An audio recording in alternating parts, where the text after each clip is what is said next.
Bonjour, ici Mayolek pour un nouvel avis à tienne sur le tout nouveau Pixar sorti récemment, Le Voyage d'Arlo. C'est le deuxième Pixar à sortir cette année et je crois que c'est une première en fait. Ça doit venir du fait que c'est les 20 ans de Pixar et qu'ils ont voulu fêter ça en faisant ce petit film. Et qu'est-ce que j'en pense? C'est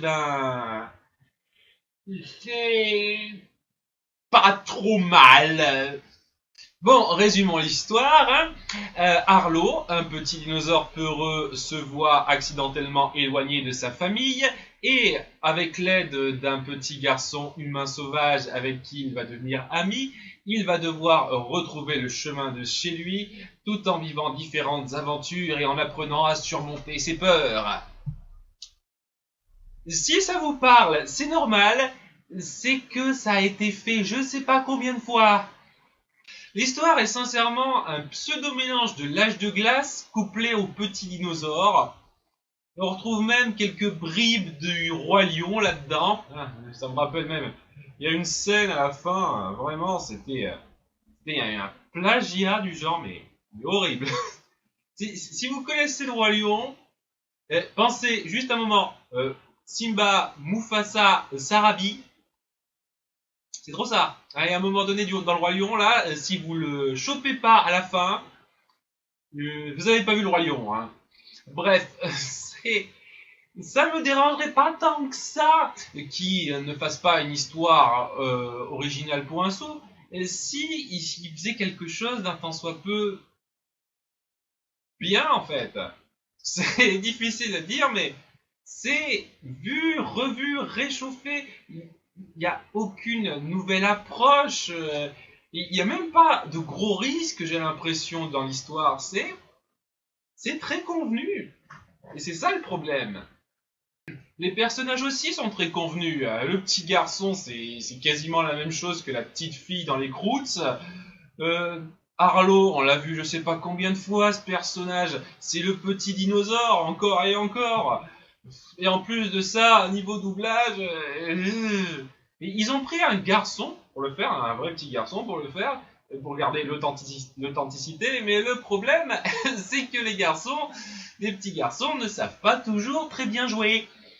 Et c'est un peu le cas ici. On sent vraiment qu'il s'applique, le garçon. Hein, vraiment. Hein. J'ai vraiment le sentiment qu'il a essayé de faire quelque chose de propre, de précis, mais ça passe pas. C'était pas naturel la moitié du temps. La moitié du temps, j'entendais un garçon qui récitait un texte. C'est pour ça que ça aurait été 1000 fois mieux, je trouve, de prendre une femme.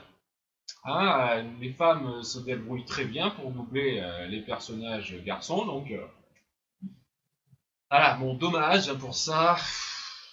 L'une des approches que ce film aurait pu faire, mais qu'il n'a pas faite, ça aurait été de laisser la plupart du temps Arlo et le petit garçon seuls à partir du moment où il a été séparé des siens. Ça aurait donné un cachet un peu particulier au film, donné une ambiance où vraiment on aurait eu seulement ces deux personnes qui apprennent à se connaître, à être amis, à se rapprocher et à surmonter les obstacles ensemble. Malheureusement, c'est pas le cas. On a beaucoup de personnages enfin beaucoup, un certain nombre de personnages qui interviennent au fur et à mesure du voyage. Et honnêtement, je trouve qu'ils rabaissent le sentiment de solitude, de voyage du film en fait. Tout simplement, il y a des méchants à un moment donné. Pourquoi vous avez introduit des méchants basiques comme ça? C'est naze. Il n'y avait pas besoin de mettre des méchants. C'était nul ça. Il y a un passage avec les T-Rex. Les T-Rex sont sympas en soi. C'est pas des mauvais personnages. Mais bon sang, à ce moment-là, Arlo aurait très bien pu apprendre à surmonter ses peurs sans avoir des figures plus hautes que lui qui lui disent exactement ben, la peur c'est comme ça que ça se domine, qu'on vit avec, c'est pas un truc qui s'efface comme ça et tout et tout. C'est quelque chose qu'il aurait pu apprendre tout seul, sans que d'autres types lui disent. C'est quelque chose qui m'a un peu agacé parce qu'on sent qu'il y a vraiment des bons moments dans ce film. Il y a de très très bons moments entre Arlo et le petit garçon, là, on s'appelle Spot. Ouais, alors là, ouais, je vais pas aller dans le détail là-dessus parce que j'aurais J'aurai toute l'occasion de faire un Disney-film en détail sur tous les points du film qui m'ont un peu ennuyé. Le fait est que il y a entre Arlo et Spot, il y a deux trois passages qui m'ont vraiment touché, qui m'ont donné la larme à l'œil. C'était bien fait, hein, c'est loin d'être un film horrible. Mais voilà, c'est très rare et ça n'est pas resté sur cette optique-là. Ça aurait dû rester sur cette optique-là et à ce moment-là, ça aurait vraiment donné un film où on se sentait pris dans quelque chose. Là, c'était trop peu fréquent, là, les bonnes scènes. Et à nouveau, c'est un truc que je détaillerai dans le Disney film, mais ça regorge de petites scènes qui servent à rien. Elles sont juste là, elles sont zarbes, elles sont complètement bizarres, elles n'apportent rien, c'est juste, si on faisait ça, il y a un moment donné, je vais vous le faire rapidement, ça, Arlo et Spot tombent sur des fruits, qui sont tombés par terre, donc voilà, ils tombent sur des fruits tombés, et, voilà, et en fait, c'est des fruits hallucinogènes. Donc, ils font un trip pendant 15 secondes. Et voilà. Il n'y a aucune suite à ça. Ils se réveillent, ils continuent leur voyage. C'est bien. Ça a servi à quoi? Pourquoi ils l'ont fait? Et il y a pas mal d'autres petites scènes comme ça où je me dis, quoi? Quoi le délire? Pourquoi? C'est c'est extraordinaire.